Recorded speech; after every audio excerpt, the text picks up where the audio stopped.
ওম অখণ্ড সংহিতা বা অখণ্ড মণ্ডলেশ্বর শ্রী শ্রীমৎ স্বামী স্বরূপানন্দ পরমহংসদেবের উপদেশ বাণী চতুর্থ খণ্ড হইতে পাঠ, পৃষ্ঠা সংখ্যা 228 ও 229। তুমি যখন বাইরের জগৎ ভুলে তোমার অন্তর প্রদেশে প্রবেশ করো, নিজের অন্তরের অর্ঘ্য দিয়ে অন্তরের দেবতার পূজার আয়োজন করো, তখন তিনি তোমার কাছে এসে ধরা দেন। তখন তিনি এসে সুস্মিত হাস্যে তোমার সম্মুখে দাঁড়ান।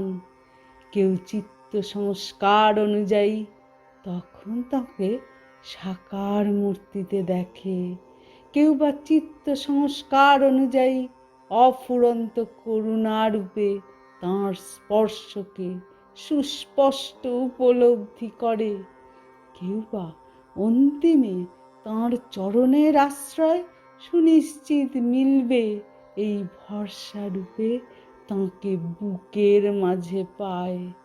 তিনি সর্বত্র আছেন, কিন্তু তোমার অনুভূতির স্তরে প্রথমে তুমি পাবে তাঁকে তোমার হৃদয়ে, তোমার নিজের প্রাণের নিভৃত কুঠরিতে। হরি ওম।